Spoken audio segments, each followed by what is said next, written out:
welcome back, everyone. We are now on episode 11 of MKTV with a very, very special guest with us today.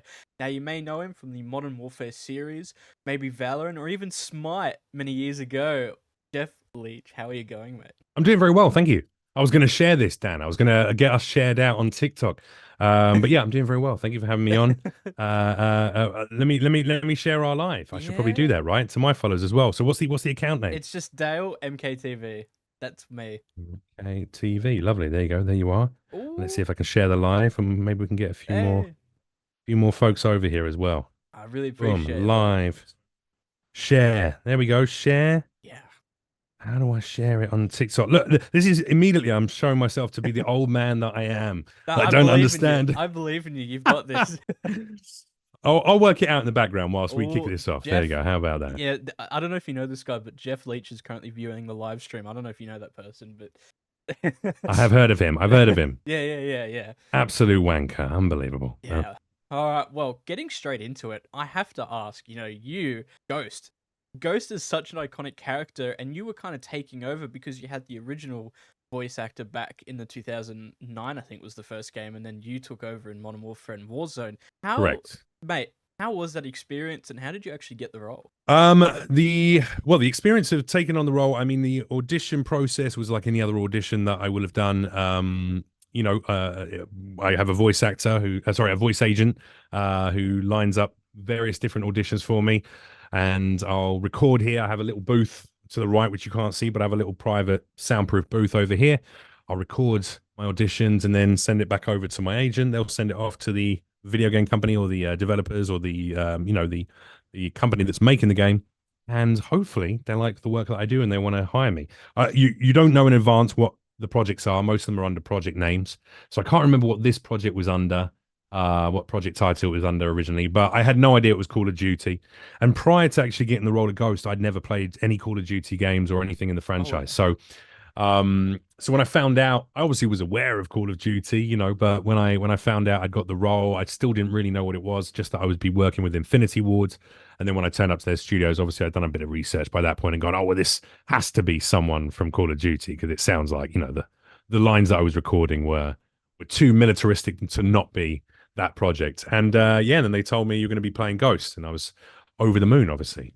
Mate, I mean, it is a pretty insane role to get, because Ghost is one of the most memorable characters. And I know that a lot of people, obviously, when you came into the role, people loved it. And I wanted to know, what was your approach to actually voicing Ghost? Because obviously, he's a very unique character.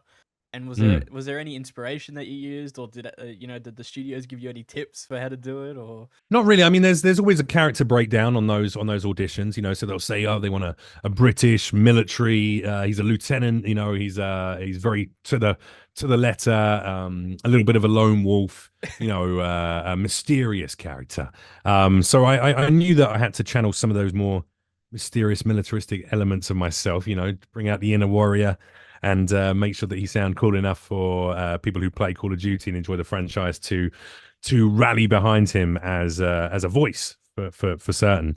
I did reach out once I actually got the role. I reached out to the original voice actor, who was Craig Fairbrass, who did the original franchise of Modern Warfare.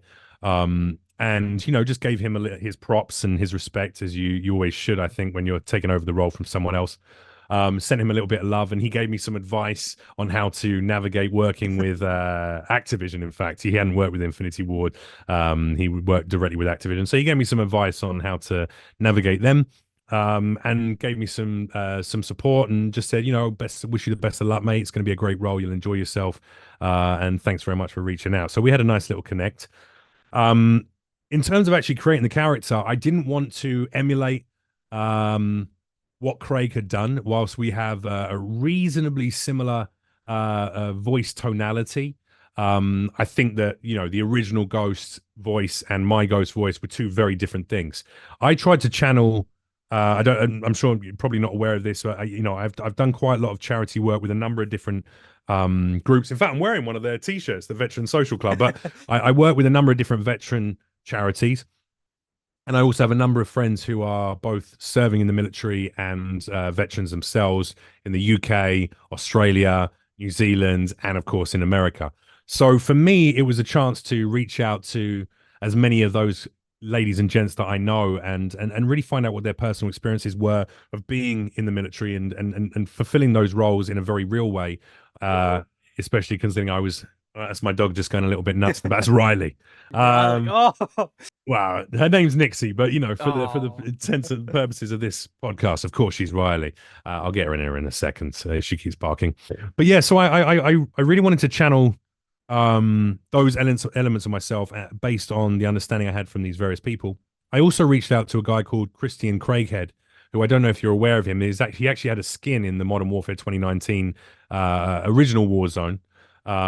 He It's the one with the sort of he has the napkin up over his oh, face, you yeah, know, yep, yeah, yep. and the little backpack. Send me. So he was a famous SAS man who was based out in the Middle East. He's been in a number of different places, but I believe he was somewhere in, was it Turkey or somewhere. I've got to look it up actually. It's been such a long time. Christian Craighead. He basically went in without the orders from his ranking officers from the top brass, um, and when there was a terrorist attack. Oh, that's right. There you go. So he single-handedly took actions during the Al Shabaab terrorist attack at the Dusit 2 hotel complex in Nairobi. So it was in Nairobi in 2019, which made him this anonymous hero in the media. And also earned in the conspicuous gallantry cross. So he was this sort of famous chap who really did what Ghost professes to do within the game, you know? Yep. So I reached out to him on social media. This is prior to his face ever being revealed. He was still active duty and active service at that time. And I said to him, listen, I'm going to be portraying this character of Ghost, and I'd really love to talk to you if you have time for me to understand what it is that you do, because you're the real life Ghost, you know, and I'd be interested to hear your thoughts if you're willing to share with me. Anyway, we ended up connecting on the phone. We talked for about 3 hours and had a wonderful conversation, a wonderful meeting of minds, and that information informed a lot of what I brought to the role. But in terms of the actual voice itself, I channeled. I think that every character that I've ever done, whether it be in anime, TV shows, movies, or video games, I try and put a little bit of my own personal stamp into the character. I don't think you should emulate tough military guy. Do you know what I mean? So I really do have a very, say, militaristic attitude towards various training that I take in firearms, martial arts, physical endeavors, you know, climbing up mountains, jumping out of airplanes, etc., kayaking down rapids. So I wanted to bring that kind of energy, that kind of passion, that kind of dedication.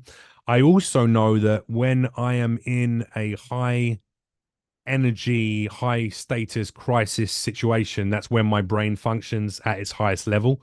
So when you've been dropped down in the AO and you've got Tango shooting you left, right, and center, that's where your mind has to be. You can't fall apart. So I tried to channel that part of myself. And when I'm in a high octane situation and need to give orders, I am a little bit more.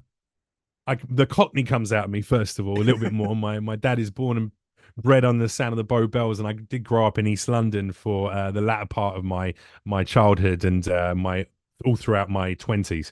So I very much channeled that kind of more Cockney part of myself, a little bit more gravel in my voice, which is where I go when I get angry. So if I'm trying to give you orders, if I need someone to do exactly what the fuck I'm telling them, Dale, then this is the voice that I use. You know, get on my six. Let me see you now down in the AO. That's the way I would speak. So I just channeled that voice and then brought that even to the calmer aspects and elements of the commands or the voice lines that I would have been delivering as Ghost. So rather than the slightly more light voice that I use when I'm talking to you, when I'm just having a normal conversation, I just channeled that Ghost voice. I channeled that anger, that dedication, that frustration, that determination that I would use when I'm in that elevated state. And then I made that my default voice. So this is how I would talk as Ghost, whereas this is how I would talk as Jeff, you know, Just as normal. myself. So yeah, I've just brought that there. So it wasn't about anger or volume, but it's about intonation, dedication to getting the job done. And that's really where the voice came from. I think And then I believe that in the later iterations of the game, Activision asked the new actor who portrayed Ghost in Modern Warfare 2 and 3, Samuel Rukin, to emulate my voice and do what I did because they didn't want it to sound different. I think one of the things that I saw a lot is even though you bring a unique take to the voice, people could still tell it's Ghost, you know? Even though you Of add course. your own little stamp, it's Ghost, you know? And I think that's one of the best things you could have done in that situation, you know? But me And and Craig Fairbrass sound different. If you listen to our voices, they're not that similar. He's got gravel, like Craig. I'm 6'4". Craig's over 6 foot. I'm not exactly sure of his height, but he's a tall, big bloke as well. And and we're both a bit of geezers. Do you know what I mean? Like we both come from the East End of London. We're both a little bit, well, actually, he's from Essex. Don't tell him I said this, but he's a Mockney. He's not a real Cockney, but he's got that Essex slang. Do you know what I mean? He's got that white boy kind of all right, blah blah blah.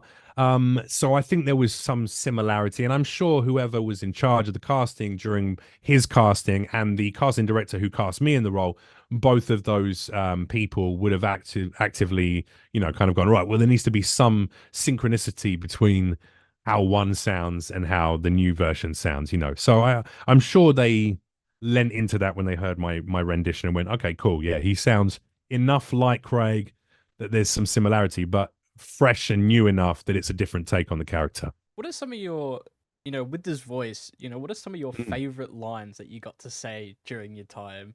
Because surely you've got a I, couple.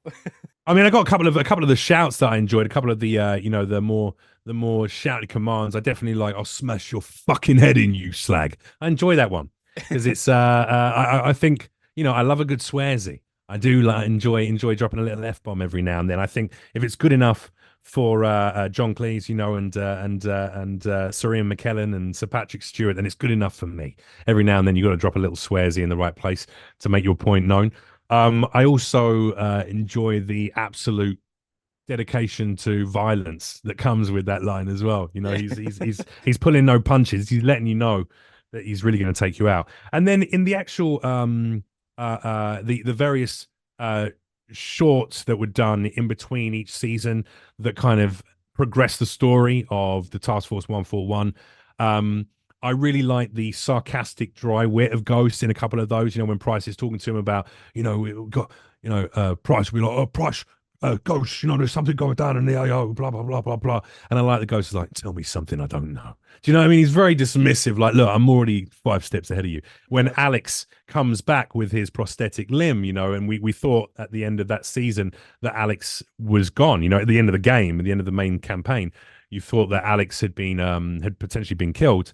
I like that, Ghost was like, Alex, thought you were dead. Yeah. I like those little moments Yep. of humor that were brought to it. Because again, that's I guess the duality. No one is a two-dimensional, or no character in any art should be a two-dimensional character, in my opinion. There should be 3 dimensions to everyone that you portray and the characters that you try to build, whether you're a voice actor or whether I'm doing something on camera as a live action character as well. And I think that was the duality that I wanted to bring to Ghost. Yes, he'll get the job done. Yes, he has no qualms about slicing your throat ear to ear, but also he's a little sarcastic, a little dry, and he'll fuck with you a little bit. And I like that. I don't know if you know this, but I'll quickly grab it so I can show you. Hopefully, it's it's accessible. Is that the So when I got the role as well, I did a lot of research. I did a lot of reaching out. I did a lot of stuff that Activision, I think later down the line, were frustrated by somewhat because we can get onto that another part in the podcast. But I had a lot of issues with Activision over the course of doing the role. Infinity Wards were incredible to work with. I had a lot of love for Infinity Wards, and I got nothing but good things to say about them. Activision, less so. But one of the things I did was when I found out I got the role, I reached out because I heard that with the original franchise, when the game was released as an original franchise, each game came with a very thin mini comic if you got a special version of it. And that comic was written by David Lapham, and the artist was Kevin West. So I don't know if you can see that. So these are the That's 2 artists and writers. cool. David. Yeah. Now this actually is, you can't buy this. You can't get this anywhere. You can't even find it online. I desperately tried to find them. This was the entire book of all the comics put together as one sort of mega book.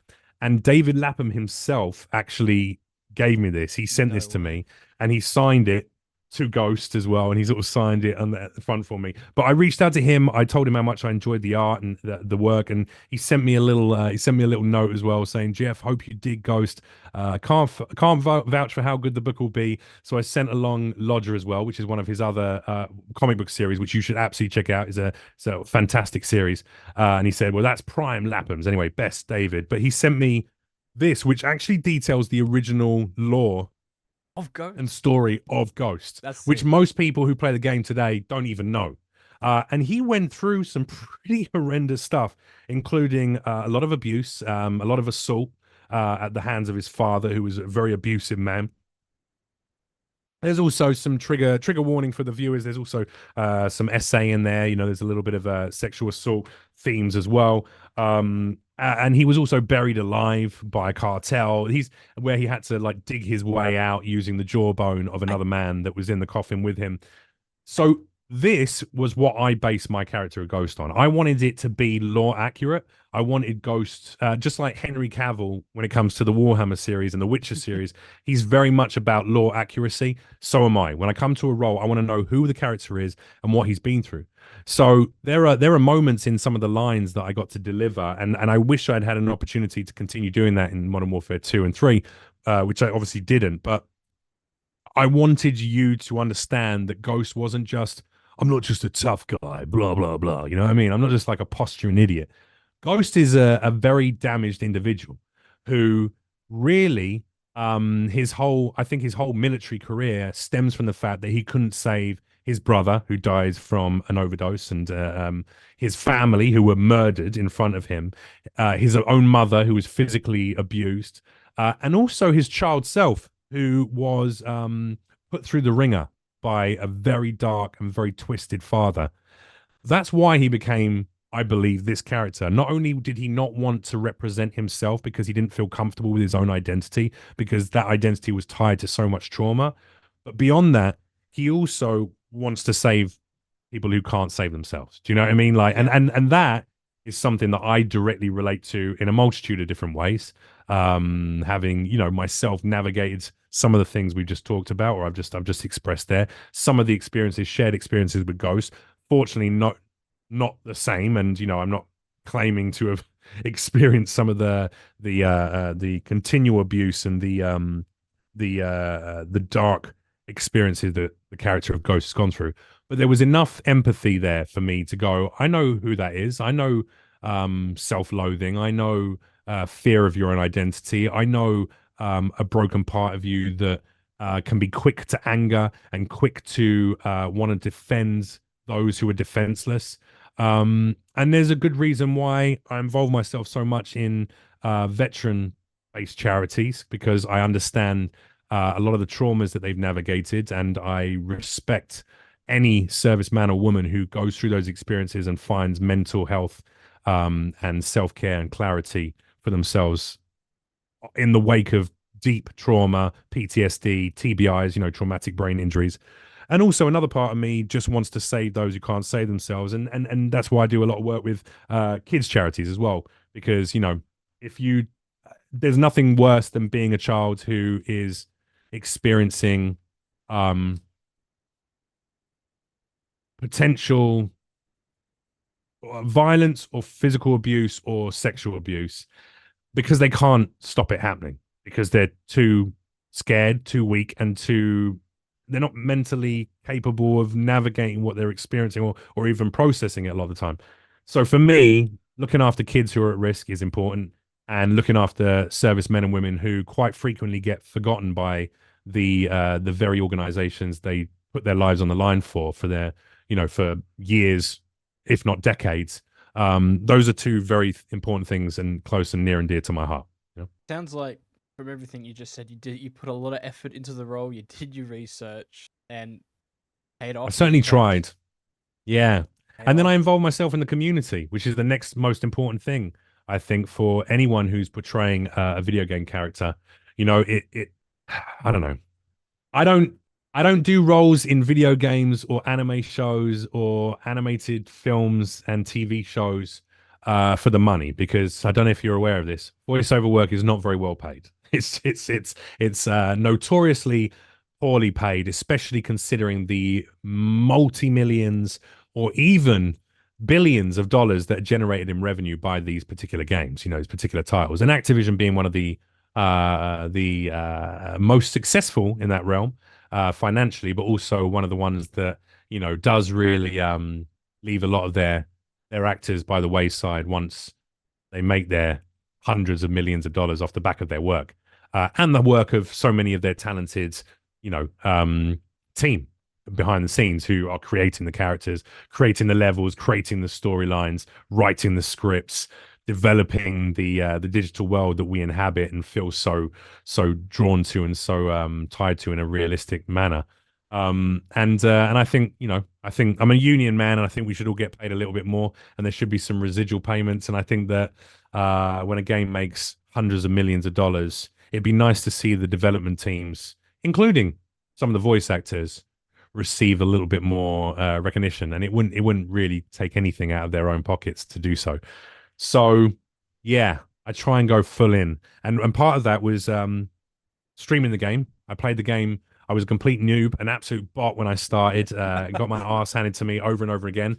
And within about a year and a half, I was in the top 0% of players in the world and playing with, top streamers like Tomographic and Stoddy and Stone Mountain, to name a few, who were, some of the, at least in the streaming world, some of the best players. But I realized, I play with a number of pro players as well and ex-pro players. And I don't know if you've ever been in those lobbies, but it's an absolute sweat fest. And I found it to be as mentally uh, uh, difficult to play that game for 8 to 14 hours a day, 7 days a week, as I found it exciting and challenging as well. I definitely developed parts of myself that I didn't even know could be developed to that level. It's funny. It's funny you bring that up because one of my questions was actually about, well, two in one. Is it weird hearing yourself in Warzone? Because I remember watching some of your Warzone clips on YouTube, and it's so funny Right, as right. you'll be talking, and next I hear Ghost talking, and I don't know if it's Yeah, you. exactly.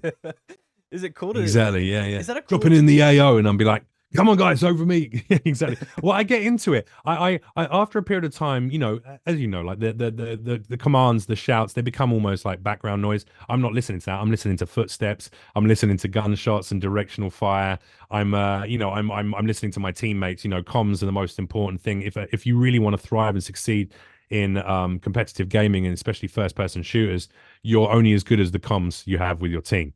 um and then obviously enhancing sound effects over voice, so my sound effects would be a lot higher than the voice lines, so I wasn't listening to myself so much. I was listening to, Again. all right, there's definitely two on the roof above us, and I think there's one pushing from the building across the street, so we got to, like, right, you watch the stairs, boom, I need one person to push up with me. All right, who can get to a higher location, and but what I did learn is through the vocalization of the various shouts and commands that I would give as Ghost, I learned to give more accurate and military accurate comms to the rest of my team and my squad when we were, pushing in an advance or retreating to a more defensible position, or which we never did. Always hold dub. Don't be soft. Come on, never Yep. retreat. And that's why we took so many dubs. I think what the last game that I played on Warzone, I remember we were pushing this team, and they did the stupidest thing. They went into the silo. They all dropped down the ladder, but there wasn't much room for them to go. So we just had a rocket launcher and we shot straight down, and you could hear them. Beautiful. Right. Beautiful. All Don't camping together, holding each other's coattails. Yeah. Yeah, I hate it. And Squads who run like that. I mean, then they think they're they've got the upper hand because there's four of them together. They don't realize that puts you at a disadvantage if the team you're going up against knows how to check corners. And now, I mean, since finishing playing the game, I haven't played or streamed for well over 2 years, almost 3 years now. So. And that was a great choice for me. It was affecting my mental health. It was it was negatively impacting my personality even. It was very very hard and very stressed and very negative because of playing the game so frequently, and the various issues with it as it developed, and as Activision kept throwing more and more shit in it just to try and make in-game transactions a focus. Which I get it, they're beholden to shareholders, but you have to at a certain point put a cap on how much money you're trying to make, and focus on the experience you're trying to give your players. But I've now done a number of like two-man and lone wolf CQB courses with guys who actually consult on these kinds of games. Like two alpha, Kawa, two alpha gaming, two alpha training, Mike Levy at Assault Dynamics. And those firearms courses, those CQB courses, have now taught me how to check corners and make sure not to tag a teammate, etc., in ways that if I were to bring that into my competitive gaming, I think it would just enhance it even more. But yeah, I much prefer doing it in real life. Have you played Ready or Not? I feel like based on all the stuff. No. No. It's like a SWAT. I'm gonna Google it right now, my dude. Google it. It'll make more sense. But I feel like based on what you're saying, you would really like Ready or Not, because it's like realistic, checking your corners, radio. Like Right. Kind Is this a new release? Oh, I think 2023. It's been Yeah, been out for a couple of years. But based on what you're saying, I feel like you'd like. Oh, you know what? I've seen some of this content. I actually watched Tomo and Stony do a couple of these. Yeah, I've seen them play. This is very much, you have to, you're like breaching doorways, you're checking corners. Yeah, I feel like based on what you were saying, this is perfect. Ghost plays Ready or Not. Yeah, I would absolutely find that I would find that a lot of fun. That does sound like the kind of game I would enjoy. Now, moving on from this, one of the questions I did want to ask you, with you being in Modern Warfare and Warzone, and then Activision cutting ties with you, based on past comments, I wanted to know how that. Well, that's not actually what happened. So it's great that you're asking me this, because I can give you the clarification. I've done this on a number of podcasts at this point, but that's not what the timeline was or what the experience actually was. So Activision and I fell out months prior to that statement coming out from them. Their take on it, their head of PR over there was frustrated by the fact that I quote, and I can say this because they can't come at me legally. First of all, I didn't have a contract with Activision. I was never hired by Activision. I was hired by Infinity Ward. That's who my contract was with. My NDAs with Activision don't cover any of this, so I'm fine to talk about it. And I have the emails as well to corroborate what I'm saying. But the head of PR over at Activision was frustrated by, and I quote, the fact that I was making myself too synonymous with the character of Ghost. Basically, they didn't like that I did the following. I started streaming the game 5 to 7 days a week for at least a year and a half. The fact that I was running charity streams, for Equal Justice Initiative and various different charitable projects like St. Jude's, Gold Star Gamers, which is I'm an ambassador of for kids of military service men and women who've been killed during inaction, or have died from their mental health issues or physical issues after their service is finished. They didn't like that I was organizing a monthly esports tourney on my channel, which was getting hundreds and thousands of viewers every month, and that was bringing in. They didn't like that I had sponsors that were tied to my streams. They basically thought I was doing too much. Their exact words were, "We just want you to do the role and then do nothing else within the world of Call of Duty." The problem is, and what these games need to understand, in fact, most of them are pretty chill with this, but what I would say to any studio that has that kind of an issue, and Activision is the most egregious and a repeat offender of getting frustrated with actors who make themselves synonymous with the characters, is one, you should want actors who are that passionate about the game and about the community to be involved with your projects, because it builds empathy and rapport with your players. I know that all of those people who came to my streams, all those people who connected to me talking about mental health advocacy or talking about advocacy for veterans' rights and treatments, those people all benefited from knowing that Ghost gave a shit about them, or could be someone that they could actually, they were like, oh wow, Ghost is 5.5 years sober from alcohol. Wow, that makes me feel like maybe I could do the same thing, even though this is a guy that I've looked up to, or this is a character that I look up to. And I think that was their issue. They care about product and owning their product, and they believe that extends to the actors when they create a role. When I create a role, I care about that role. I'm personally tied to that role, and I'm personally tied to the fans who connect with that character. And that's how it's going to be for the rest of time. And if that's an issue for people, then they shouldn't hire me for a job. And that's why I will never work with Activision ever again in my life, whether they wanted me or not. The other thing is Activision pay incredibly poorly for the work that we do. They do the SAG minimums rates on a lot of their jobs. Um, I know that they did hundreds of millions of dollars in sales of skins of Ghost, and I probably end up earning, after I'd paid my tax and paid my manager and my agent their fees, roughly in the area of $7,000 to $8,000 is what I probably got for my time as Ghost, and that's across three games: Modern Warfare 2019, Warzone 1, and Call of Duty Mobile, which is not a lot of money to do a role that generates hundreds of millions of dollars in revenue and in-game transactions. Not to mention the merchandise, etc., etc., etc. So for them, it's about money. For me, it was about being involved in the role. What had happened is they'd expressed that they wanted me to be less active as the role as Ghost, and I went, it's not going to happen. That's not going to happen. I love all the things I'm doing. It's connecting me to an audience. I love streaming the game. I love doing the esports tourneys. I love doing the charity streams. Raised over $100,000 for charity, and for myself, I raised a very good salary over that year and a half, which they didn't pay me. I generated that, which is what voice actors need to do to try and pay their bills. Now, I'm no longer in that position because I've made good investments. Now I don't have to worry about money ever again in my life. However, at that time, I didn't know how I was going to pay my rent each month, and Activision weren't paying it for me. So I would say to them, if there anyone from their studios watching, but they won't give a shit anyway. One, respect your actors more and understand that if they want to be synonymous with the character and they want to engage with the audience, that's a good thing, not a bad thing, and it builds connection and respect and empathy between player and game. And also, if you want to have complete control over your actors in that way and stop them from being involved in the franchise or the world or the lore in any bigger a way, pay them better, so then they don't have to do that to try and make up their rent.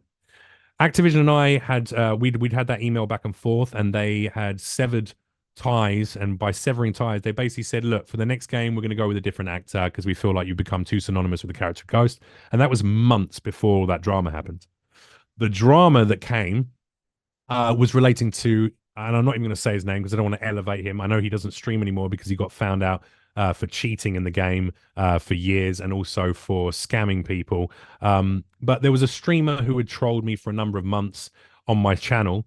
I myself am a suicide survivor, and very grateful that I had such a failed attempt, because now, through years of therapy and through sobriety and through some great work with some great people who've been kind enough to help me navigate those feelings of depression that I was struggling with, I can't even imagine suicide ideation being something that would ever affect me in the future. And now I have the tools to be able to help other people not feel that way and navigate their own depression, anxiety, and traumas, and hopefully bring them out of a place where they would be considering something like that, unaliving themselves. I was trolled for 2 months by this content creator. He specifically paid female content creators that he had hired to his company to troll me on a daily basis and tell me to kill myself every day. That was the repeat thing that was put in my chat. Why don't you try killing yourself again? Hey, I wish you'd succeeded killing yourself. Blah blah blah. It was an attempt to get me to react. After 2 months of that behavior and constant bans from my moderation team, shout out to them. They were so good. They really tried to calm me, put me in a good place, help me with my mental health. After 2 months of dealing with that, I reacted on one of the streams to some of the comments, and I said a whole bunch of really vitriolic shit to this person because I knew who they were. I knew they were being paid by this content creator to troll me, and I said some really nasty things, which upon reflection, I don't think I should have apologized for. I should have put a statement out and said, you know what, if you tell me to kill myself for 2 months, guess what? I get to call you a bunch of shitty names because you're a scumbag. However, what was then done, that clip was being recorded live because I came straight off stream. I deleted the last hour of my VOD. I put a video out on YouTube the following day apologizing for making that comment. I said, as much as it was warranted in the situation, I don't want anyone to misunderstand who I am or what my relationship is with, especially my female audience and the women in my life who have shaped who I am as a man. and I should never use vitriolic language. If I can't deal with the heat, get out of the kitchen, you know? And I have to be more mature. I have to be better and more dedicated to my own mental health journey to be in a place where emotional regulation is something that I have conquered. And I apologize. I also made a video that exposed this person for scamming people, including all of their viewers, for a number of years, claiming, and I know that you are autistic, correct? Yes, Yourself, I am. Dale. Yeah. This person claimed to be autistic. It's now come out from various people who've sent me various private correspondence between them and this person that they have claimed to be on the spectrum and are not. Not only that, all their donations that were claimed to be going to kids with autism turned out that was all going into a private offshore account in Poland owned by their father. And none of it went to kids with autism. Wow. And the video that they used for a number of years showing that, look, we give kids free gaming days in our gaming center. We do these amazing outreach programs with kids with autism. Turned out that was all recorded on one day. Once a year, they would update their video and just bring some kids in, film it, and then throughout the year, they were charging kids for those days, and also charging the parents for any accreditation for the free certificates they were meant to receive. Those were all charged. I have a number of correspondence from the various parents. And basically, I put all this online in a public way and completely ruined this person's reputation. That's when they started paying that person to troll me. That's when that video happened. That's when they clipped it. They waited a few months.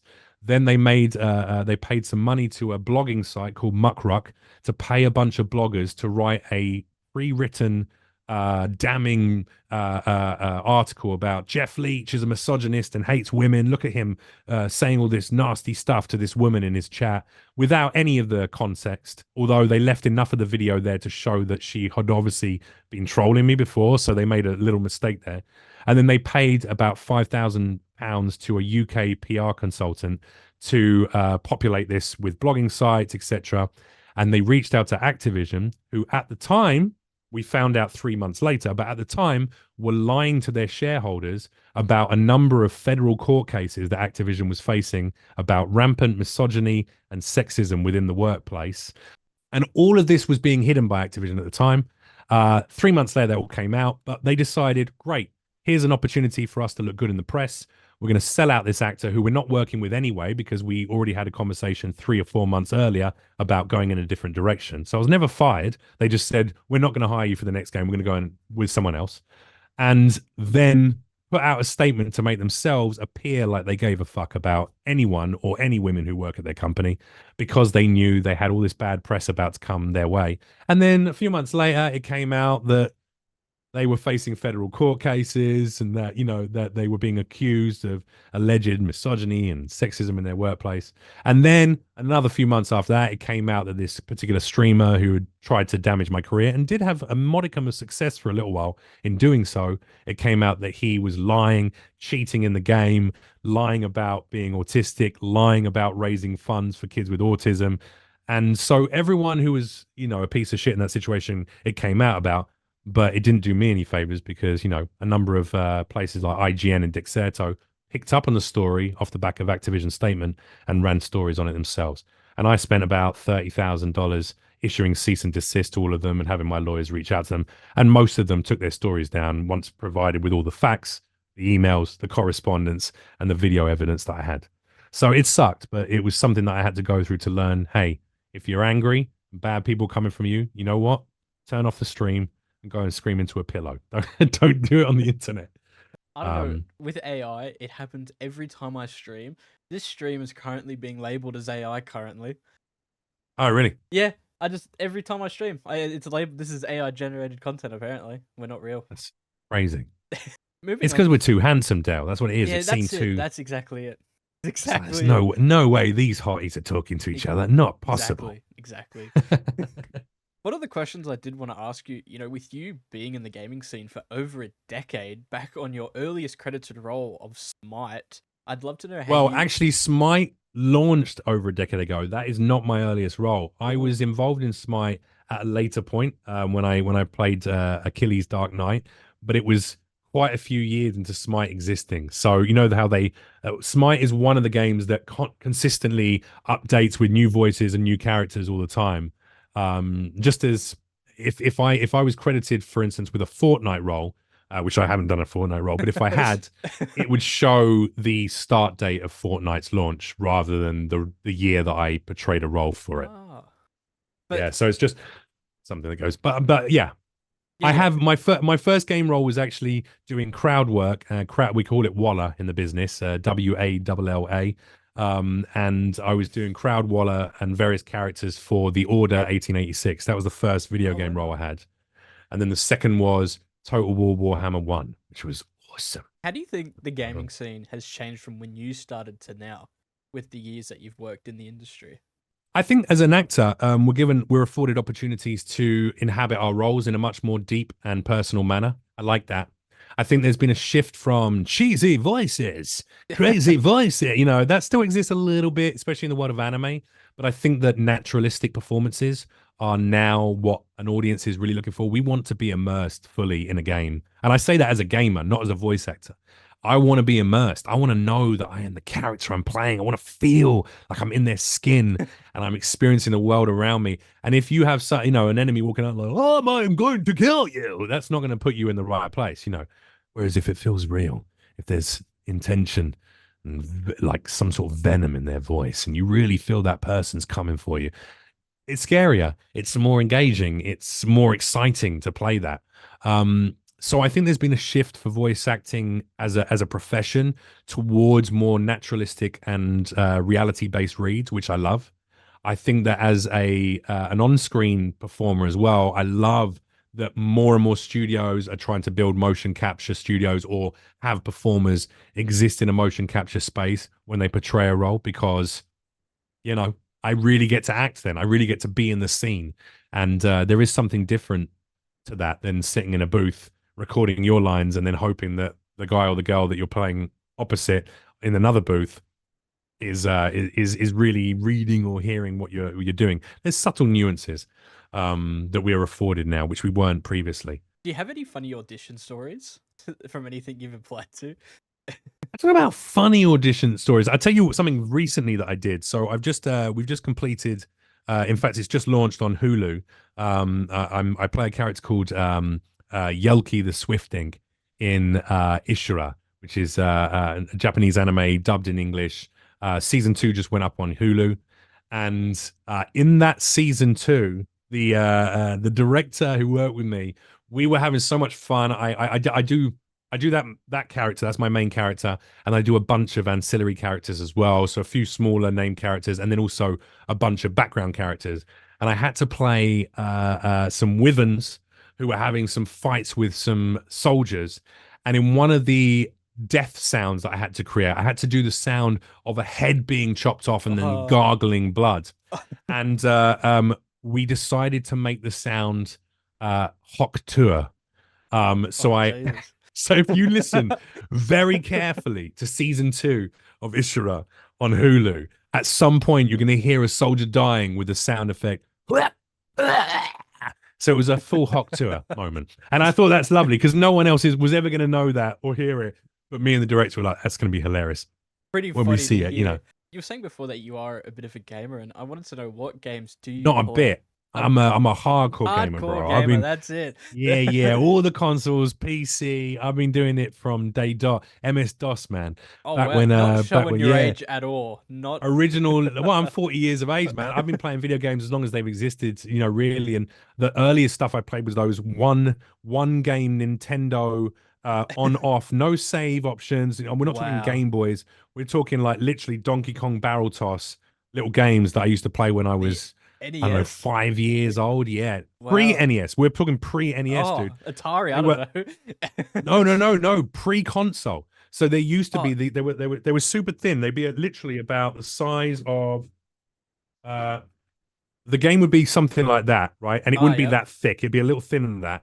So it was basically that kind of a size game, Oh, and it was wow. just on off. And you had literally had Donkey Kong Barrel Toss on it, or it was and it was like the earliest version of that. Not literally where the screen, the digital movement elements of the screen were there permanently. Does that make sense? So like the scene was on there as a Oh yeah, yep, permanent yeah, yeah, level, yep. and you just move the you just move Oh the little pixelated character along. yep, yeah, Yeah, yeah, yeah. yeah, that's old school. That's old school. Yeah, mate, not showing your age at all with those statements, but That's all right. I'm happy no, with my no, age. no, It's no. all good. But so, what are some of your favorites that you've played in recent times? I'll tell you what, one of my favorite video game franchises of all time is the Blood Omen Soul Reaver franchise. And I want to give a shout out to the entire team who came up with that. The writer is called Amy Hennig, who is one of the best video game writers of all time, in my opinion. Shout out to Amy Hennig. I've always got respect for her. She's done some incredible titles since then as well. And also Rihanna Pratchett, who rewrote the Terry Pratchett's daughter, who rewrote the Tomb Raider. She did the newer incarnation when it quite a few years ago now. It would be like maybe a decade ago, but when it all sort of got renewed, she was responsible for that story. These are two of the greatest writers in the video game industry. But Amy Hennig, those games were so well done. The voice acting was so good. You know, Raziel. I loved all that stuff. And there was parts in one of the earlier games in the series, and this was unheard of prior to this. I like groundbreaking moments in video games where you go, "My God, I can't believe they did that." But Amy Hennig had planned out at least three games in the series, and there was a moment in Soul Reaver, which was like game three or four, maybe three, no, three, where you in game one of Blood Omen, something happens and you're confused. It's confusing, and you're like, "What the hell's going on? What's going on here?" And then you didn't find out until game three. It was you traveling back in time to game one for that thing. Now that today, the way that video game studios operate now on a game by game basis, even if they have a franchise that exists and that's successful, they very rarely dedicate themselves going, "We are going to hit game three and we're going to make sure that this moment is captured from game one." But I loved that because it showed such a passion for the story that Amy had written, and that they really had a dedication to creating a franchise that they knew, they believed in, and they knew we're going to get to game three. And in that moment, all of our players are going to go, "Oh my God, it was me. I traveled back in time. Oh my God." And that was so cool to me. So shout out to Amy Hennig. Shout out to the original team, the team behind Blood Omen and Soul Reaver. And I heard that some studio has bought the rights for it, for that whole franchise. And if they remake it or do anything with that franchise, I would literally suck the blood of any vampire to try and get a role in it. I just want to put that Well, out there. I'm going to manifest that. If that manifest, happens, yeah, manifest this right go. now, right Yeah, now. this year I've decided this year I'm going to find my way into the live action work that Henry Cavill's doing with Amazon for Warhammer, because I'm a massive Warhammer geek and nerd, and I absolutely love that world and the lore and the books and the franchise and the games, and I've been part of it since childhood. So I'm manifesting that. And secondly, if they bring back Soul Reaver, Blood Omen, and if Amy's involved in it, it will be a hit for sure. But I want to get myself in that as well. Sounds like we know what he wants to do right here, this moment. If he's ever in the games, we know where it started from. Right Absolutely, man. Absolutely. And there's a number of studios. I mean, like there's other games like the Grand Theft Auto series is one of my favorite series that they again, these are studios that created something completely new that had never been experienced before. And I'm talking playing that isometric top-down version of the old school original Grand Theft Auto. Fallout as a series as well. I used to play those original isometric top-down games, and I was so engrossed in the world and the way that they built that. Fallout 76, all right, you upset a lot of us, especially when it first released. I heard that there's been updates. I refused to play it because I didn't want to sully my experience of the Fallout universe. But I've loved all the Fallout games. I love Bethesda. They've done some great things over the years. Obsidian. I don't know if you've ever played any Obsidian entertainment games, but I've got a lot of love and respect for them. BioShock, that whole series, Yep. one of my favorites. And then shout out to the old school. Now, this is going to show my age. Leisure, me try and say it. Leisure Suit Larry. The original Oh, games. I'm talking like MS-DOS commands to play. that was a real eye-opening moment for me. That was a coming of You're age gonna laugh story. at this, but I actually have those games in my Steam library. I'm not going to laugh at that. It's amazing, and I'm so excited. Are the originals in there as I'm not well? sure if they're the originals, but ages ago I bought a bundle of games and All right. So and it when came. he's kind of more cartoony, these ones were like little pixel art ones, Yeah, literal little pixel art guys. And also, wait, what was another? There was another one that I was going to talk about that way. Oh yeah, Secret of Monkey Island as well. I love an independent studio who creates a beautiful game.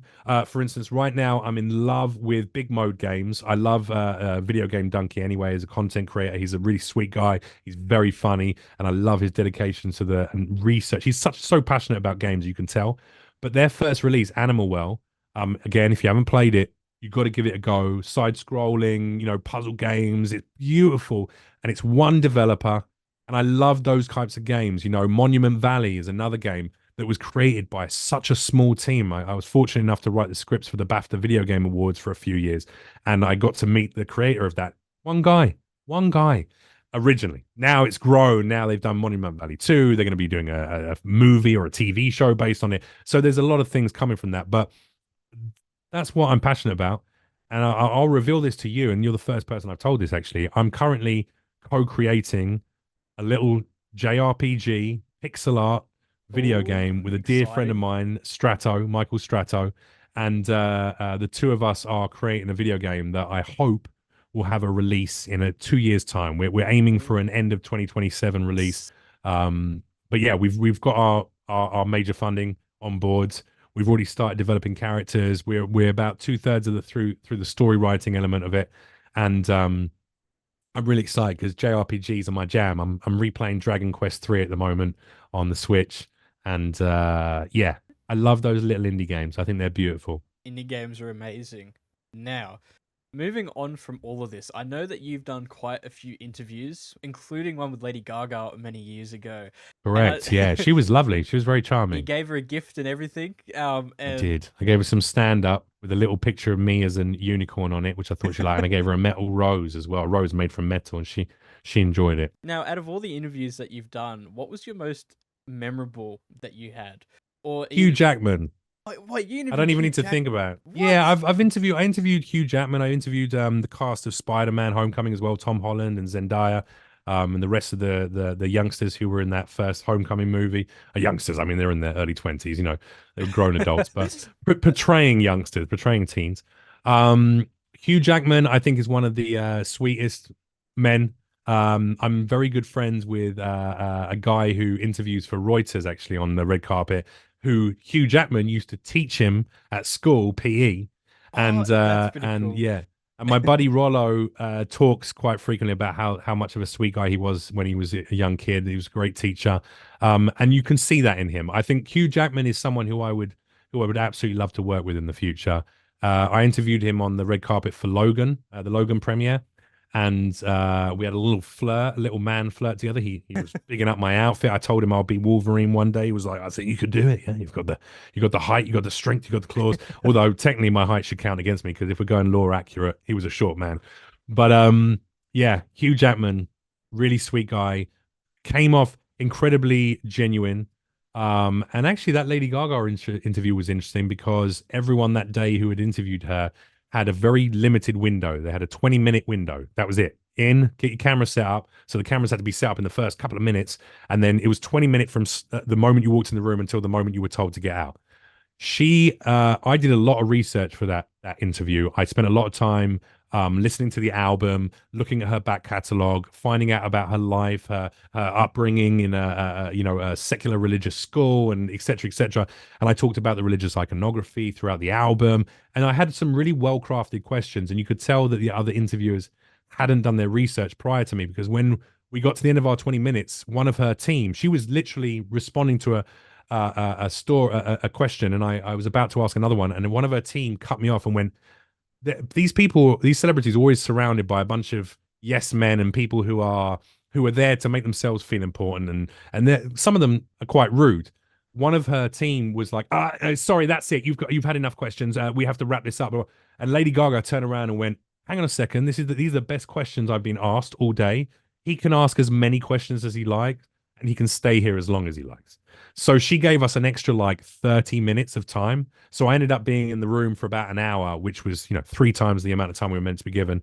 And she was I think I think I'll say this about Lady Gaga, whether you like her music or not, I'm not going to say that I'm a fan of her acting performances thus far, but I respect the woman she is. She's a great artist as a musician, as a songwriter, and as an artist, recreating herself and building a really strong brand for herself. And she was very, very kind to me that day. And I know it was because she really wanted someone to talk about the art that she was creating rather than just be like, so we heard you've been dating so and so. What's that about? I was like, she doesn't want to talk about that. She wants to talk about her music. So shout out to Lady Gaga. One of the best things you can do as someone, if you're doing an interview, is do your Mm, research, because if you yeah, ask a question and it may surprise them or anything like that, I feel like it's a bit of respect towards them if you do your 100%. research. Yeah, Because man. Like you've only got a limited time with people, so if you genuinely want to find out more about who they are or what makes them tick, you're going to get better answers as well as an interviewer if you show an interest in what that person has done. Because ultimately, if it's not for money, which don't get me wrong, there's plenty of creatives in this industry in the entertainment world who do what they do for money and for fame and for success. That's never been a driving force for me. For me, it's been how can I create the best art? How can I feel like I'm better at what I do every year? And how can I have more impact to my audience and build that audience? So yeah. So I appreciate you doing your research and when I was a host for the BBC and for many years, I did the same thing, man. And I think you'll go far if you continue doing that. And actually, that was one of my questions. You were a presenter. Thank you for Mm. reminding me on that. What was your most memorable and challenging experience as a presenter for the networks? Sorry, lost Oh for a moment for God, this. wow. I mean, I was it's an interesting question. I'll give you a very transparent and honest answer, and then I'll give you a more business answer. Okay. The more business answer is I had to do things like I went on stage in front of 50,000 people at music festivals dressed in a tiny pair of spandex shorts and a Mexican wrestling mask. There was a band in the UK called the Wombats who were very successful at that time. They were headlining, and I went on stage and danced to some of their tracks after interviewing them. And they were all drunk, and I was trying to wrangle a good interview out of them. And then I went on stage and I almost threw up because I was going crazy for a few songs and stuff. So things like that were kind of intense and hard. But a more transparent, honest answer was during that whole period when I first got into television and when I was first hosting for the BBC, Channel 4, BBC Three, etc., E4. I wasn't very well. I was very depressed, and I was navigating a lot of mental health issues, and I was taking a lot of drugs, and I was drinking an awful lot. I remember I was doing a TV show for a BBC Switch, which was like Saturday, like prime time, Saturday afternoon, young adult show. And I was doing one called Scene Stealers, where people like a goth and a hip hop kid would have to swap identities and convince a group of people from that social group, that they were really part of it. And then they went on a date together at the end and had to sort of see who was the fake, who wasn't, on over a series of dates. And I remember at the time I was doing a lot of illicit substances. I was putting a few of them up my nose, Dale, and I hadn't been to sleep. I had had a very hard night of heavy drug taking and drinking, and at 6:30 in the morning, I was getting picked up by my Uber to take me to my shoot for the day, and I rolled up. God forbid. I mean, I shout out to the makeup artist because she took me from looking like I was, on the downward spiral from a heavy night of cocaine use and drinking, and she made me look presentable for the camera, but I felt awful, and I vomited violently right before we had to do our first take. So the poor sound guy probably heard, the mic was stuffed in my back pocket. He probably heard me expending my guts in a very violent fashion, and then I dried my tears and of shame, and then walked out and hosted a whole show like, "Hey, welcome to Scene Stealers. I'm Jeff Leach." Blah blah blah blah blah. So that was hard because I knew I was very depressed and I was living a life that's a lot of people would have killed to live. and would have been very grateful for. And whilst I was grateful for the opportunity, I didn't know how to accept it in a gracious manner because I was so deeply self-loathing at the time, and really, I didn't really want to be alive very much. So that was hard, pretending like my life was great, and to everyone around me, I was living the dream as far as they were perceiving it. I was making a lot of money and doing all these great opportunities, these great jobs, but I was internally, I really hated myself, and I really felt undeserving of all of that success. So that was the hardest element to it. Maybe that was a little more of a real answer than you The were good looking thing for, you're but still here. You've done some great roles, and look at your little thanks, studio and man. all the decorations, mate. This is sick. Do you have the Yeah, there's a mask? multitude of I do have a mask. Yeah, I created myself actually. This is one that I built myself. Um, when I talk about um when I talk about Activision, I always talk negatively of them because they sold me out for, a little bit of positive press, and they lied about having fired me when in reality, we just didn't renew a contract for a next job. So, you know, fuck Activision. However, I always talk positively about Infinity Ward because I got to work with some incredible people over there. Taylor Kurosaki was the creative director for Modern Warfare 2019. He's now the head of one of the heads of the studio at That's No Moon, and whatever they release is going to be incredible. He was a real artist. Joel Emsley is the art director at Infinity Ward, who creates all of those skins. All of the skins you see in game are created with 360 cameras, and the items, the outfits are really made by a guy called Joel Emsley. He heads up the art department. When I went in on my first day to Infinity Ward, he gave me the rubber piece from the actual mold that made the original mask that Ghost wears Really in the cool. game, and then I bought the hood, and he showed me step by step. He was like, if you want to make a ghost mask, this is how you do it. And I recorded the process on my phone. I watched him. He showed me. He was like, you need to get horse. This is called like horse thread, and it needs to be a particular type. And these are the paints that you should use. And I went out and I got all of the correct pieces and created and aged it all properly. And so I have the best ghost mask that's in existence. It actually looks here. I'll pop it on for you. I'm sure this will be something for your viewers as well. But as you can see, it's like actually looks exactly as you really it are looking at it looks Ghost when you sick, see and that. I think also your Took me cameo. 7 hours to make this as Wow. well. I did it live on stream. So that's why I got the Ghost mask that looks this good. Thank you to Joel Emsley, and thank you to my viewers who sort of sat with me for 7 hours as I tried to work out how to make it as good as he did. That's pretty sick, Yeah, man. I told you I'm passionate about it. When I and when I do a character, I really get it into it. And shows. actually, I use this now. There's a website called Cameo Yeah, where people can that's what like I was just trying to talk about. That's one of the things that I saw that you do. You do your cameos with your mask, and I bet people love not it. just the mask. I got a full outfit now, so I got a proper rig. In fact, I have my plate carriers are real plate carriers. Oh I wow. said that I do a lot of firearms and CQB training and tactical training now, and I wear professional equipment that military use. So I'm running ceramic plates, I'm running proper plate carriers, and we're not talking about a fake bulletproof vest. I'm talking like if you shot me with a 5.56, it should save my life.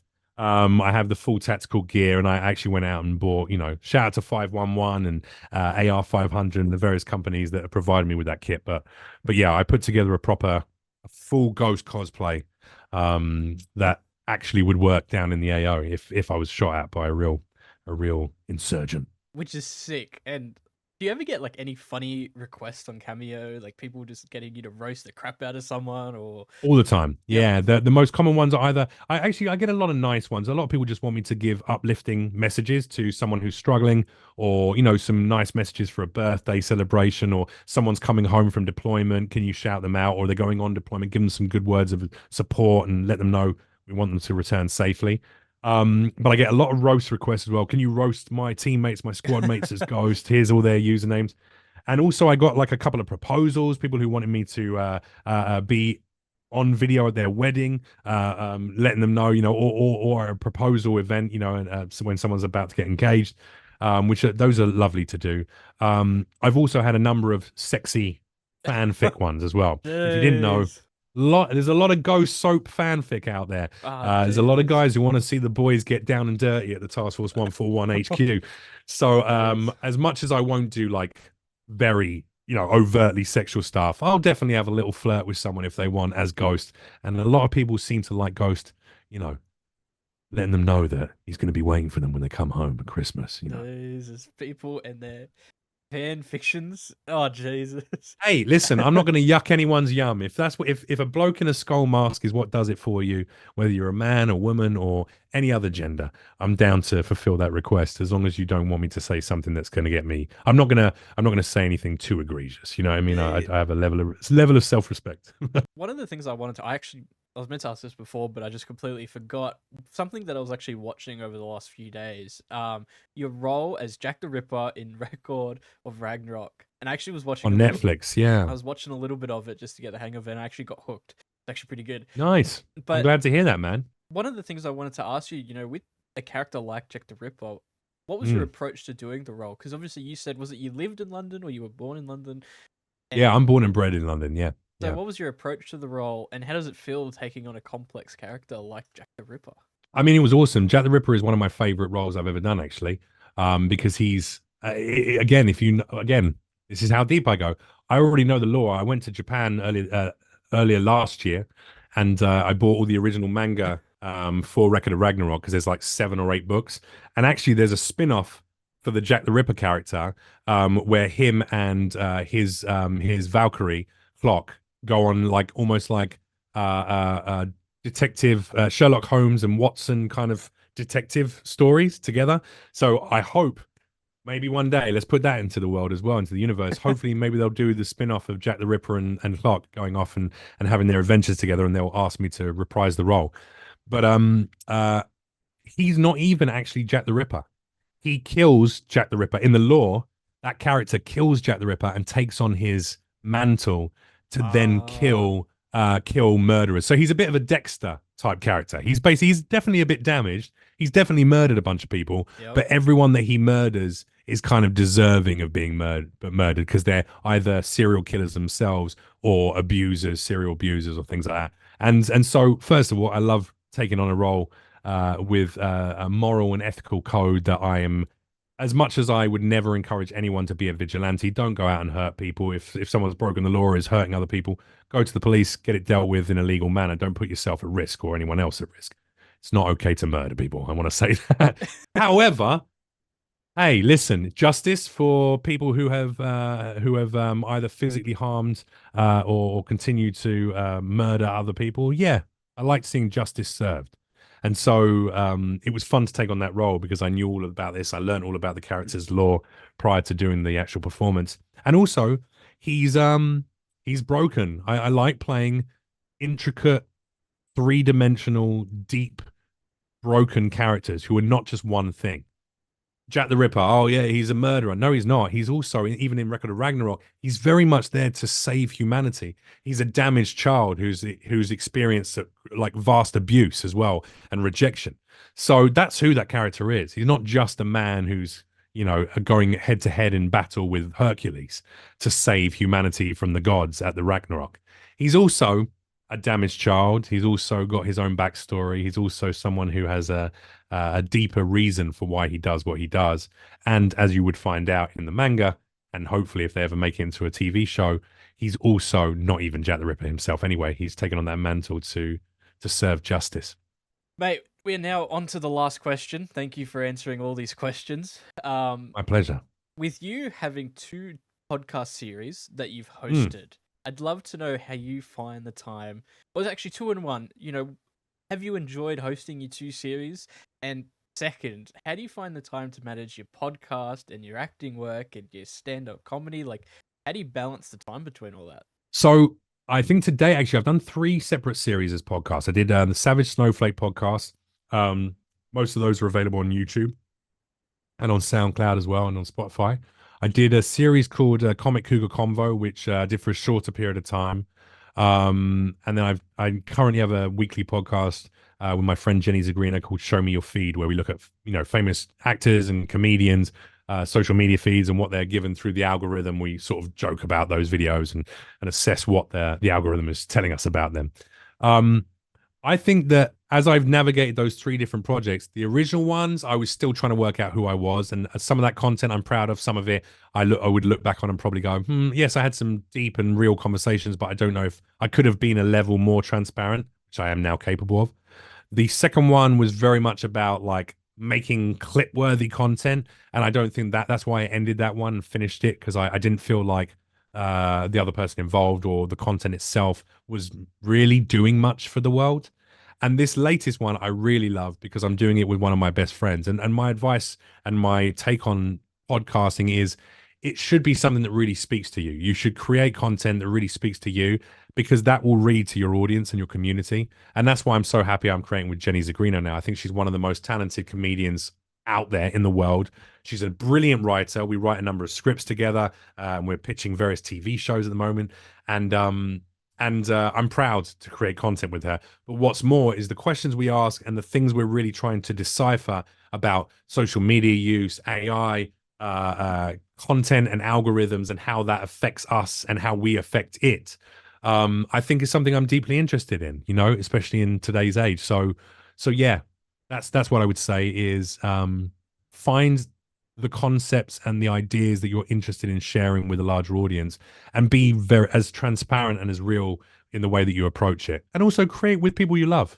Well, mate, I just want to say thank you so much for doing this interview with me. I've had a blast. I hope you've had a blast as well. I have. It's been a great conversation, man. Mate, Sorry for monologuing so much. I'm guilty of monologuing a lot, but it's good. If you ask good questions, there's a lot for me to tell. So I'm grateful for the opportunity to share those thoughts with your viewers. And yeah, man, I think you're a good person. So I hope you continue to have success with it, man. Thank you so much. Awesome. I'm terrible with outros. I always I always suck with That's outros. all right. No worries. I'll tell you what. Am I able to plug anything at the end of it? Yeah. Say what you want. Perfect. The things I would ask is the following. I got a number of projects coming out this year that I'm really, really proud of. In fact, some of them are the biggest things I've ever done in my life. So there's 4 AAA video games coming out this year that I'm super stoked about. There's a movie that I'm in that's coming out this year as well, and also some TV projects as well. So I can't talk about them because they're all signed NDAs. I have to keep my mouth shut, otherwise I'll lose the job. But please give me a little follow on socials if you use them, at Jeff Leach, JEFFLEACH, and then you can find out about those as they are announced. I have a weekly podcast that I'd love people to check out if they're into it. It's called Show Me Your Feed, and it's available on YouTube in video format, or Spotify, SoundCloud, and all those good places in audio format, with my dear friend Jenny Zagrino. I also have a comedy special that I produced, wrote, and directed and performed myself, and I released it for free on YouTube. So that's called Jeff Leach Presents a Comedy Spectacular. I think we've had like almost 300,000 views on it, so it's doing well. And I would love more people to digest it and watch it. And it's something a bit different. There's stand-up, of course. There's crowd work. There's also an animated segment where I voice all the characters. There's a rap music video. There's a comedy dialogue throughout between me and various characters that I play. So if people are interested in that, please go check that out as well. And keep playing video games and keep connecting with one another. It's the most beautiful thing we can do. Check out his cameo as well. It's pretty funny over there. He's got some good. Yeah, I'm never gonna. All of the stuff I mentioned there is all free. All of that stuff is free content, and I'm going to be doing more of that. I actually have a second channel called An Evolution of Man, on which I'm going to be releasing a bunch of mental health skewed and mental health advocacy content, including a weekly podcast with my therapist, and mini documentaries about things like ketamine infusion therapy for treatment of PTSD and TBIs for veterans. And all that content will start launching in the next few weeks, actually. So again, if you're navigating your own mental health issues, that might be something worth watching. But I'll put all that on my socials, and I'll plug it over there for you.